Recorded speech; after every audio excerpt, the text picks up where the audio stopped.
Mamunina mo kwababa for 1G, 3 or 4 so be subscribe it, like videos no. Sounds na bomode na wa share. Na comment section hon so no, was watch the because this is the right channel for you. And a channel kwa obetimi anya abekere wadwe man penimfo no so eti wa asama woka. Abusua yesam okujeto abia kwa ne den sem ya beto say kenoforiata refuse say or refuse say obey audit abekere the omode Ghana or mine sikaye. Ade na kenoforiata no na nado no ba womia. Itimi tina say e kan mutebum say audit to your mom famba. And what dream how one chia say was they are taking Ghana for granted. Na ne ntino ono no one chia say say ana ne yewura mahama so ba power on so one chia say ma wo.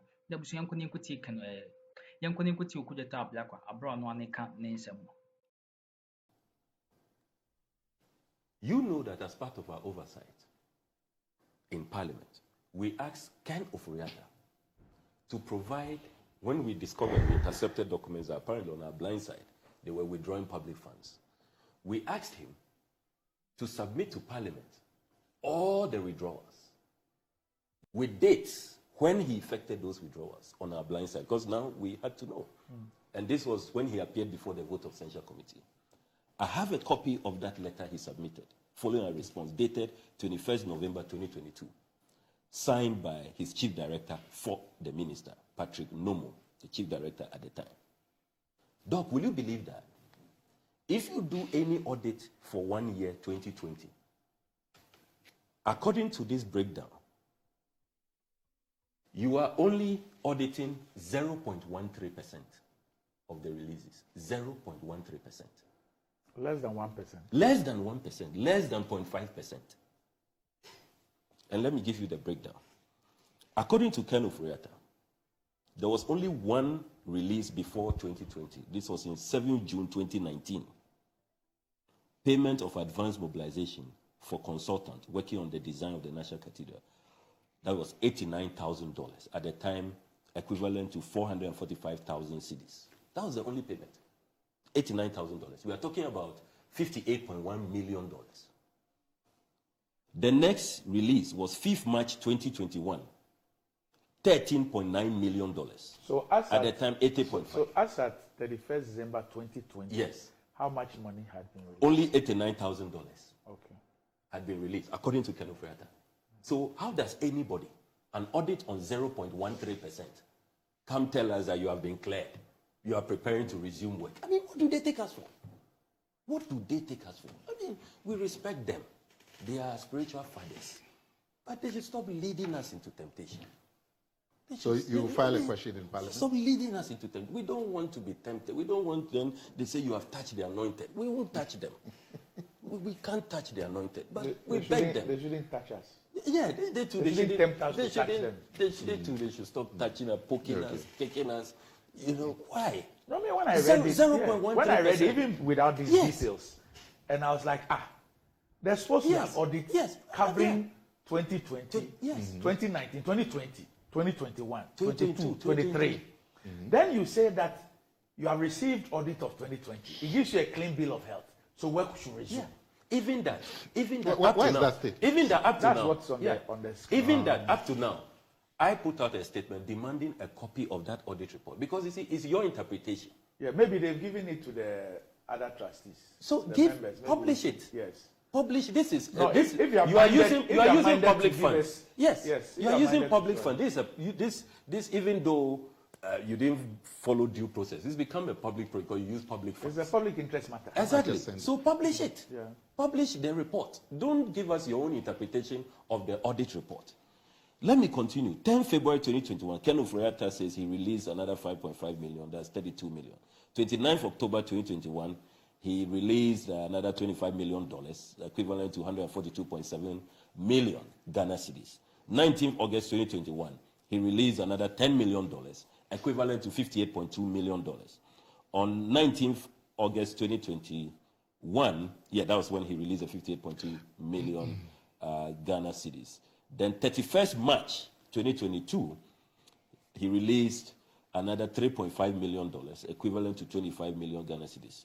So the CD equivalent, 339 million, you have 3,064 Ghana cedis and 86 pesos. So 339 million Ghana cedis.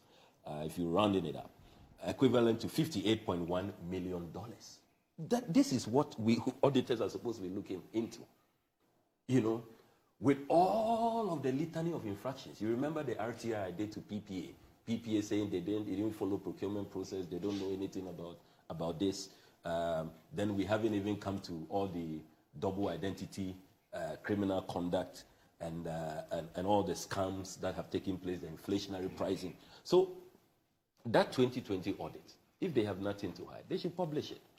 But nobody can say that because of an audit on 0.13% of release funds, 0.13%, therefore you have been given a clean bill of health. When we know that more than 99% of the releases actually happen between 2021 and 2022, according to what the finance minister has told Parliament, albeit, belatedly.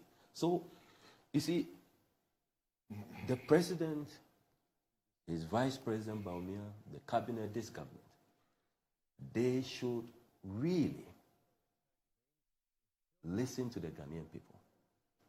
They should measure the national temperature. The people of this country have had it. There is outrage out there. It's so palpable, so tangible. The anger. All the people deserve is some respect. Listen to them. This project has long been abandoned. There's no work going on site. Why are you still paying people?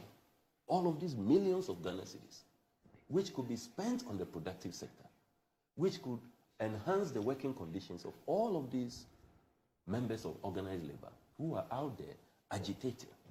So, I mean, let's stop this grand heist. Let's stop it. And you see, all these officials engaged in this thing should know that the day of reckoning is coming. I foresee a future government, future NDC government, under the visionary President John Dramani Mahama, from 7 January 2025, under Operation Recover or Loot, demanding that people refund all these money. Because how are you going to justify this?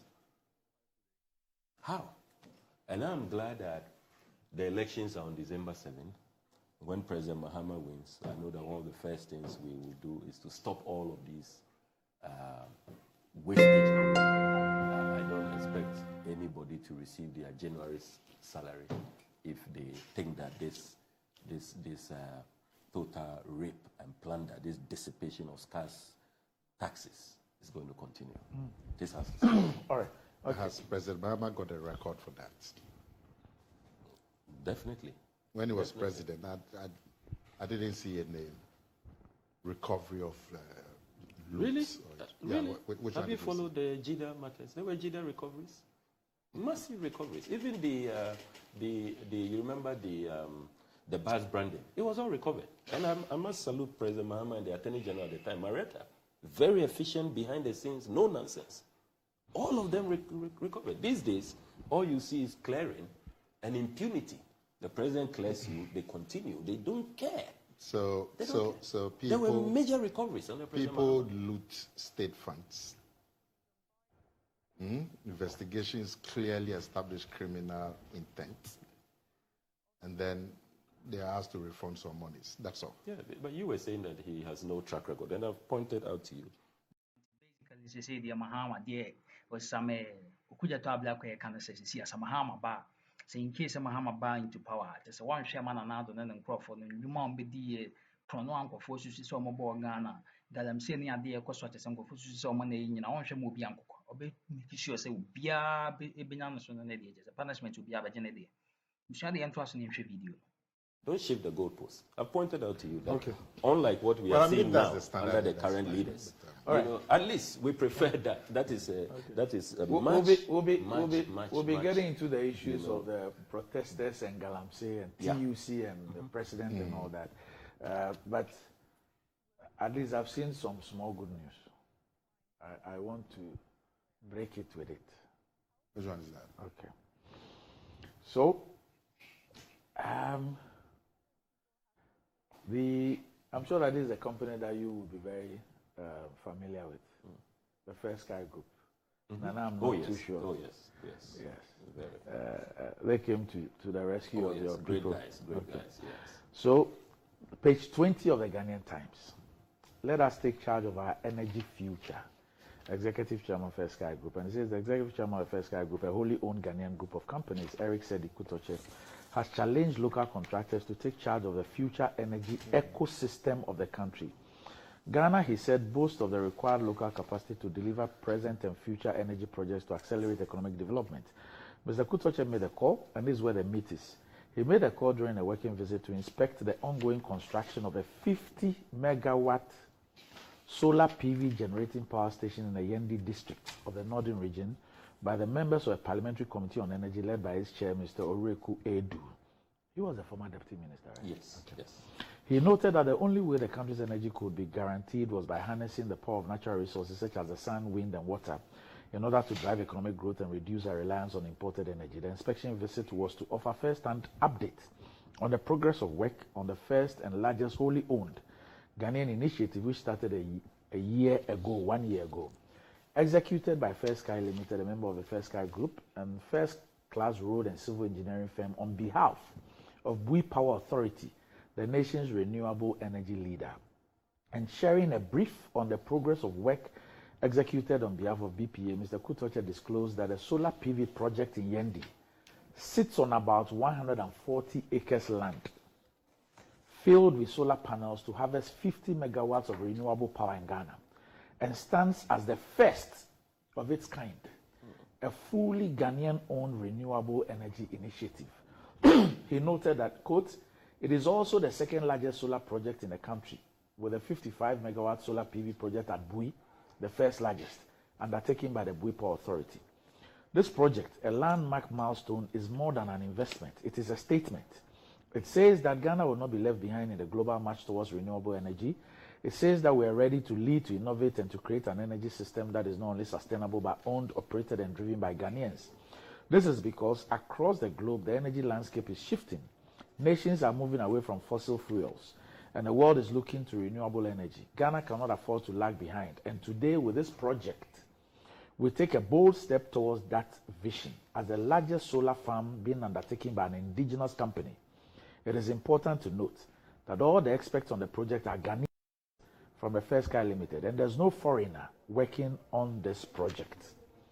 And commenting on the initiative, Chief Executive Officer of the Bui Power Authority, owners of the project, Mr. Samuel Kofi Jamese, applauded First Sky Group for being the first Ghanaian company to build a solar plant in the country, and indicated that as Bui Power had a mandate to increase solar power generation in the country, the Yendi project was in line with the government's agenda of getting about 10% of the total mix of energy coming from renewables, and therefore his committee was keenly watching the progress of the project. And the Deputy Chief of Staff, Emmanuel Duma Bosman, was also there. He was delighted with the progress of work and explained that the most impressive part of the Yendi solar project was that if any of the panels within the 25-year period, there was a process to change the deteriorated ones to ensure the facility maintained the 50 megawatt capacity until a major replenishment was undertaken.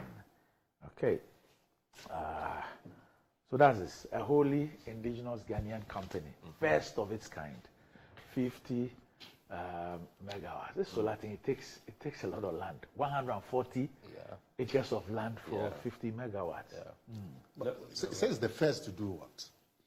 So it says that it's the first indigenous company to... I think it's the capacity, isn't it? 50 megawatts. Yes. The first to do what? Okay. Set up a solar... Let me read. No. That wasn't it. Okay, so it says that, sharing a brief on the on the work, it says that the solar PV project in Yendi sits on about 140 acres land, filled with solar panels to harvest 50 megawatts of renewable power in Ghana, and stands as the first of its kind, a fully Ghanaian-owned renewable energy initiative. It is also the second largest solar project in the country, with a 55 megawatt solar PV project at Bui, the first largest undertaken by the Bui Power Authority. So I think he's talking about the size. It says the second. The second after, yes, the Bui 55 one, but that was done by a foreign company. The Bui one? Yeah, the 55. This is also also done by Bui? No. So Bui is the, how do you want to call it? is the off-taker. Yes, the owner. Yes. Of the project. So the one that was done by a foreign company. Foreign company. Oh, okay. So yes. that's yes. So this is the first time that you have an indigenous Ghanaian company doing something of this magnitude. Okay. Yeah. And they will sell it to Bui, through Bui. Yes. 50 megawatts. 50 megawatts. Okay. No, very impressive, inspiring stuff, and it's not surprising. Sťᶏꞧy is always a pace setter when it comes to these really visionary interventions. I'm still enamored by what they continue to do at the Korle-Bu Renal unit, and then I remain absolutely inspired by what they did when the spillage occurred and created a disaster in my constituency. In 7 weeks, they put up a very beautiful and homey resettlement development, which factored in the needs of families which had water amenities provided, and they didn't have to struggle with how to survive. It was very livable, very, very livable. The plan was incredible. Even with that project, they used natural products, a lot of brick, clay stuff, and it was really, really an amazing intervention, which was done efficiently, very efficiently, in record time. And now here we are discussing their renewable energy initiative. We all know that solar is the way to go. God has blessed us with the sun. We have wasted the sun for many, many, many decades. But I must say in recent times, there has been that awareness. And the manufacturers of solar panels have also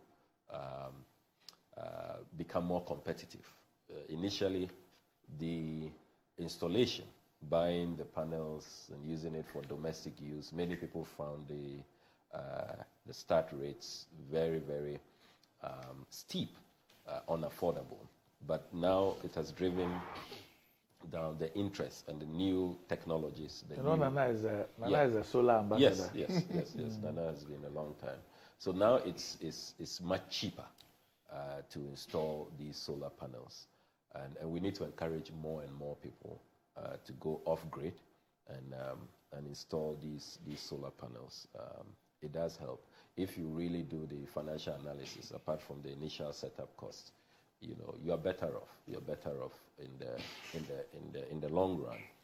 So we salute the Sťᶏꞧy Group, the executive chairman, Mr. Eric Kutochi, who remains a very visionary, compassionate, and inspiring Ghanaian. These are the interventions that will go a long way to make us compliant with all the climate change requirements, the renewable energy requirements. We have not met our target of 10% in the energy mix, but interventions like this will help us to get there. So these are some of the visuals from the project site, when the parliamentary committee went there. Impressive stuff. 140 acres. Yeah, 140. That's huge. Someone said, vibrant, said aggressively, or kasa, nani abre. Okuja to abla kwa ni abre. Na oshe said your mind Ghana cheche, said the Ghana for cheche. I want to mention now as a politician, as a leader. I so take a step. He must stand up for us, and he stood up on so take kasa or kasa. And he said with me stressing on these situations at much na papa no there. And now the name crop on the angel. I thank you for watching. I also share our comment section as like a video and sounds not bomb. Thank you for watching.